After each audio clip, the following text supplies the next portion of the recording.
Would you start out by telling us your name and giving us the spelling? Yes, my name is Marc Siegel. It's Marciegel.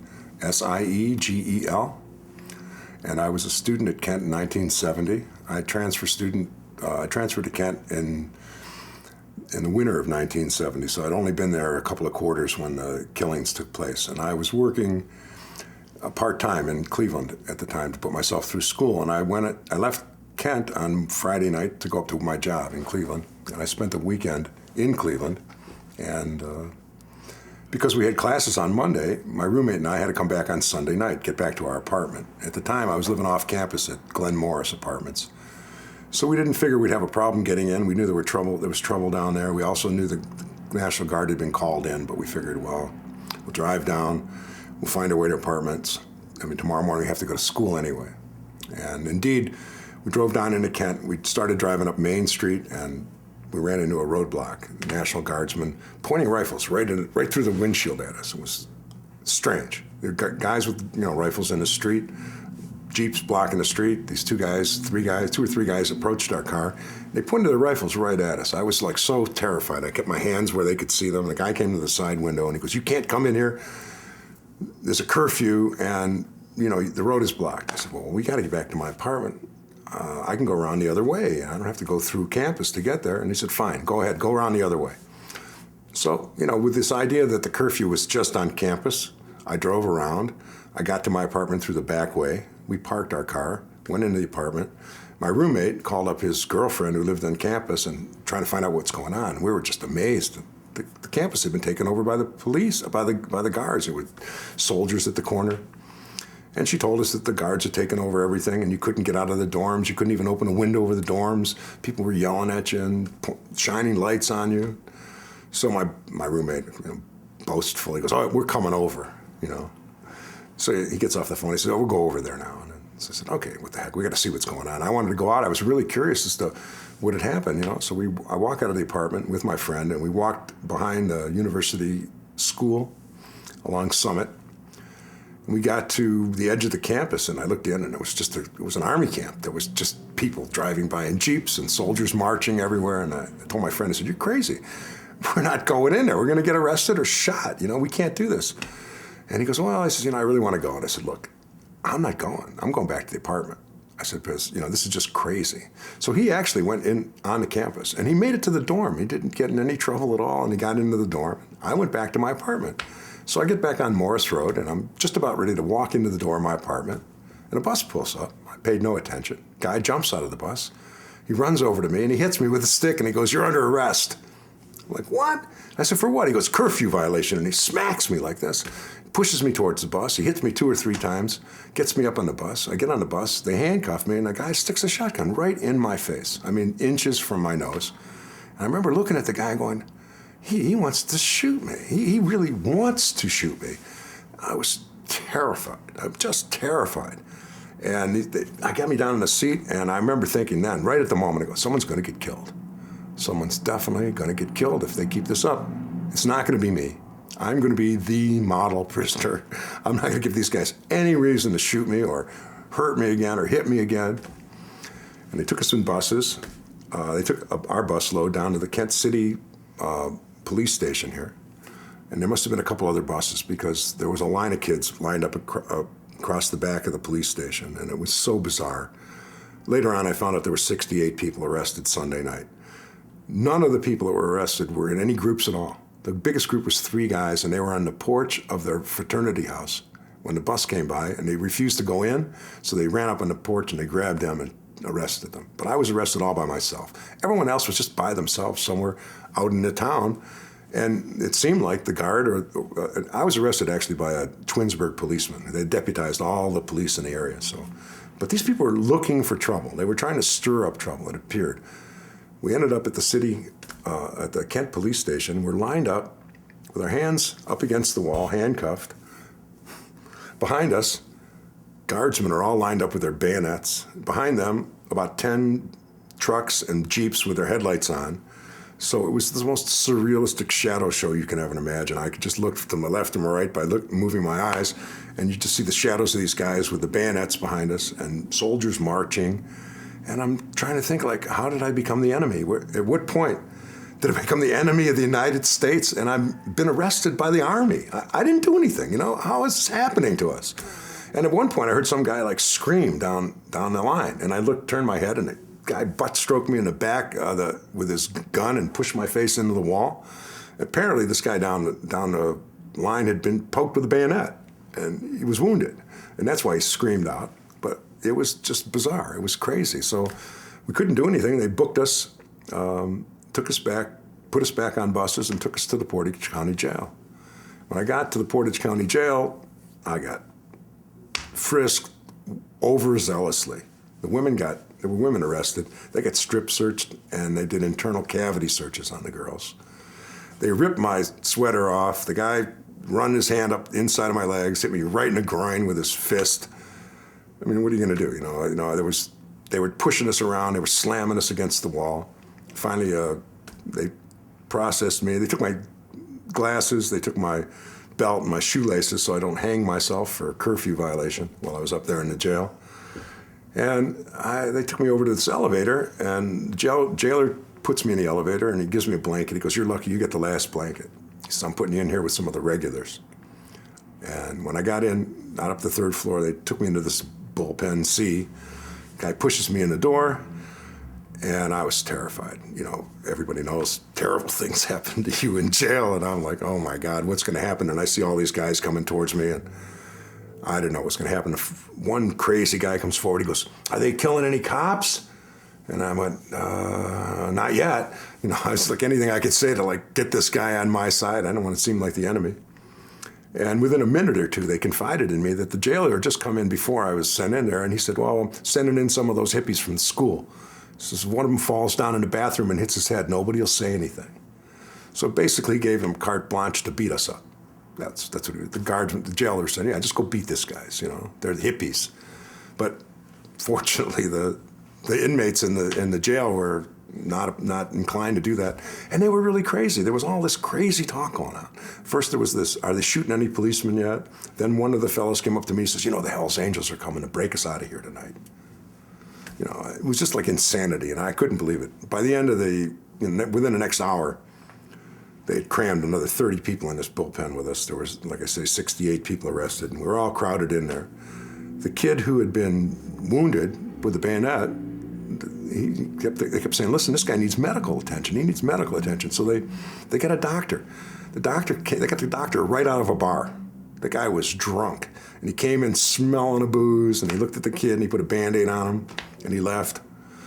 And it was just very bizarre. They kept us overnight. I never got to make a phone call or anything like that. This is Sunday night before the killings. In the morning, they took us down to the Kent City Police Station to some sort of arraignment or something. Again, no lawyer, no phone call, and they processed this 4 at a time. They kept saying, "You can plead guilty or not guilty, and if you plead guilty, there's a fine, court costs. If you plead not guilty, there's this huge bail you're going to have to post, and then you're going to have a trial date, and you're going to have to hire a lawyer, and then if you could still get convicted, and it's a $500 fine and 30 days in jail, or you can pay this $68 fine if you plead guilty." So it's pretty clear. The smart move was to plead guilty, pay a fine, and leave. So everybody was pleading guilty. When I got up there, though, they started to talk to the the other 3 guys that were up there with me, and I'm looking over the edge of the judge's desk, and I see the arresting officer's reports are all laid out there. And I'm looking at them closely, and I see this guy Carpenter who arrested me, and I'm looking at the signatures, and they were all the same. All 4 of these arresting officers' reports were signed in the same big cursive, looked like woman's handwriting, and I'm thinking, oh, no, there's no way they got these reports from these guys since last night.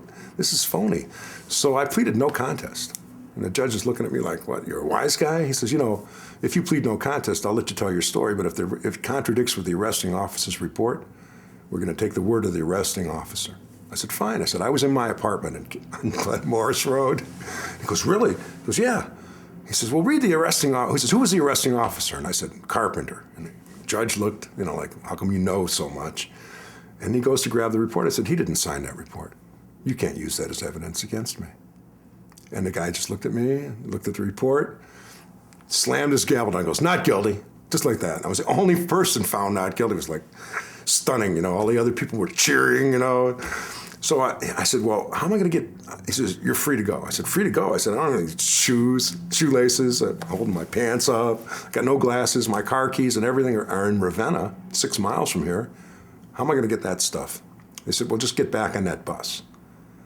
I said, really? He says, yeah, just get back on the bus and take a ride back and you'll get your stuff. So I get on the bus and I get to and there was all these other people who were already on the bus because I was the last to be heard. And I start to tell a guy in the first seat, I got found not guilty. And this guy with a rifle, guardsman with a rifle, says, you sit down and you shut up. And I went, look, I'm not under arrest. I'm not in custody anymore. I was found not guilty. I was like adamant by that point. And I pushed this guy's rifle out of my face. I just pushed it with my hand like this. This is the same guy that was terrified the night before of a guy pointing a shotgun in my face. And by that time, I'll tell you what, I was fed up. I was just fed up. I pushed the guy's rifle off and I said, I'm getting off this bus right now. And I walked back into the courtroom and I said to the judge, I said, you know, they're treating me like a prisoner. He goes, oh, don't worry, son. You're innocent until proven guilty. Just get on that bus and you'll be all right.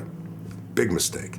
We get to the Ravenna and they had deputized everybody in town. There was this gauntlet of people, all these people in civilian clothing with badges on, including the drunken doctor from the night before. He had 2 6-guns on, like cowboy 6-guns and holsters, and he had a deputy badge on. And they were poking us, and there was like a gauntlet of people from the buses to the entrance of the jail, and they were poking us and yelling at us. And so I ended up getting run into the jail, and they grabbed me and threw me against the wall, and immediately I started screaming, look, I'm not in custody. I'm not under arrest. Get your hands off of me. And they brought me over near the elevator. And then they stopped, and I said, okay, well, they're not gonna put me in the elevator. And then the next thing I know, the elevator opened, and 2 guys tried to drag me in there. And I just lifted my legs, and I dropped to the ground, and I just started to resist. And there was just no way in the world I was going back in that jail after, it's been about 12 or 14 hours. While we were, I kind of left this out, while we were in the courtroom, is when the killings took place. So some guy runs into the back of the courtroom screaming and yelling, they've shot 5 policemen. Seriously, and everybody's freaking out, and some guy grabs this guy and tries to control him. I don't know what he was going to do, but I think he was going to attack the students in the courtroom. Seriously, and there was like this panic going on inside in the law enforcement's mind. I had no idea why they would react the way they did. Nothing I did would cause people to hit me to begin with. Nothing would cause them to be punching me and pushing me. Yeah, they were like trying to provoke something. It's as if they had it in their minds to create an incident. And like I said, I thought in my mind early on, someone's going to get killed. And I wasn't surprised that someone got killed on Monday. Not at all. I really believe these people had an intent to do harm. I think they came onto campus on Monday with a malicious intent. I don't think what happened on the campus on Monday was caused just by what was going on Monday on campus. These people were sent there on a mission. And I was experiencing it myself firsthand from the back by being with the authorities. I don't know that anybody on campus realized how much danger they were in. I didn't know what was going to happen to me. And anyway, I had a big fight. And finally, after I put up a big fight, I started screaming, you call the judge in Kent. I was found not guilty. I was found not guilty. And they poked me and they hit me. And after the whole deal, they ended up letting me go. And I ended up out on the street, holding my shoelaces and my belt and my glasses, wandering around in Ravenna. Since I hadn't gotten to make a phone call, I really wanted to get in touch with my parents because I knew they'd be worried about me. Meanwhile, they hadn't gotten in touch with my best friend, my roommate, and he said, I don't know, Mark disappeared at 10 o'clock last night. Nobody's seen him since. And they were sure I was dead or wounded in the hospital somewhere because I couldn't get in touch with them. And it wasn't until about 7 o'clock that night that I could get to a phone to actually call my parents and let them know I was all right. So in their minds, I was shot down at Kent. They were just terrified by the whole instance, the whole experience. And a few things happened following that event. I wasn't on the campus, obviously, for the shootings because I was in jail at the time, which is probably a good thing because I have a feeling I might have been wounded or somehow involved in another way. But what happened to me was, it happened to 68 other people, and I know that they experienced that. But I know a lot of the people on campus had no idea what they were getting into on Monday when they went to classes. But afterwards, some things did take place that were interesting. I was in a political science class. It was a statistics class. So we were doing a survey in order to use the computers to do an analysis. And we'd created a survey, a political survey beforehand. And we had given the survey to many different people, and we'd broken down these large verbal responses into small statements. And then we gave these statements to people and had them sort them according to agree and disagree on a scale of -5 to +5. So we could get just kind of a snapshot of your political position. And we all took these tests ourselves, the students too. And then school was closed because of the killings. Well, to finish our classes, we were required to retest a lot of people and then retest ourselves, same test, and turn in the results. And I turned in those results and a letter describing what happened to me Sunday night, just what I told you then, to my professor. And when he did the analysis, I was the most radicalized person of all the people in all the groups, from my position before the killings to my position after the killings. I mean, where I was a person who believed in law and order. I was going to go to law school. I believed in the Constitution. I believed in due process. I believe we lived in a country where you had due process, and where when you got arrested, you could make a phone call and get legal representation. And here, I found all that to be untrue. That wasn't true. It wasn't true for me, certainly, and not in my situation. So it really changed me, and it changed my whole life. As a matter of fact, the letter I wrote to my professor, I wrote to him at the time, I'll never be the same. I know that. And 40 years later, I was prescient. I knew I would never be the same. I have never been the same. And I spoke out about the killings. I went to community college to see some friends just like the day after the killings, and they were getting together for an assembly, a memorial assembly. And they asked me if I would speak because they knew me from there. I gave a speech at Tri-C about what happened to me, same story I told you. They closed the school right afterwards. Several hours later, someone went into one of the underground garages and set a car on fire. So there was arson that happened after I gave my speech, and that got me in a lot of trouble.